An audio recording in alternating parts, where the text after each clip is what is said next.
Ngayon naman ay magluluto tayo ng napakasarap na gourmet dilis.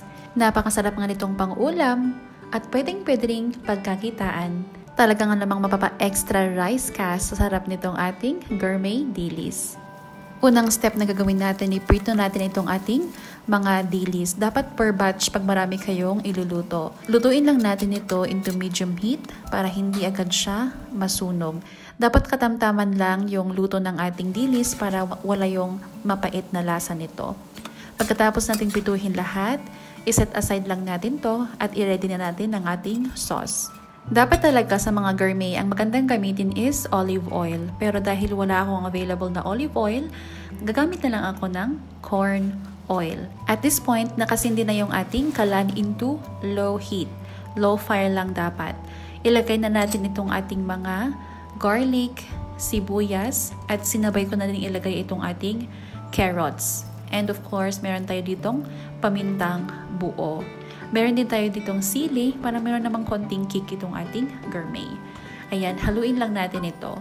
Dapat non-stop yung paghalo natin dito para even yung pagkakaluto ng ating mga ingredients.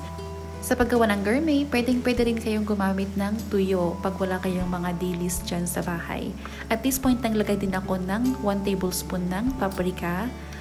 Optional lang ito, pampakulay lang dito sa ating sauce. Pag okay na yung mga ingredients natin, ilagay natin itong ating dilis na naprito kanina. Pagkalagay na natin dito ay haluin lang natin ito ng maigi. Naglagay din ako dito ng 1/4 cup ng asukal kasi syempre masarap yung manamis-namis na gourmet. Ayan. Pagkalagay natin ng asukal, haluin lang natin ito. Pwede naman kayong gumamit ng white sugar kung yun ang available sa inyo dyan. At this point, naglagay din ako ng 1/3 cup ng suka, vinegar.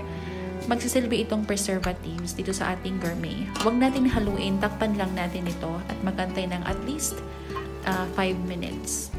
So ganito na siya after 5 minutes. Pwede na natin itong halu-haluin. Ayan.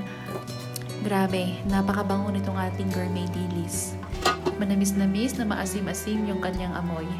Ayan, so meron din pala ako ditong olives. Ayan, optional lang naman to pag wala kayong olives. Skip nyo itong option na to. Para magkaroon ng konting lasa naman itong ating gourmet, naglagay ako ng konting asin. Ayan, tansyahin nyo lang yung asin na ilalagay nyo.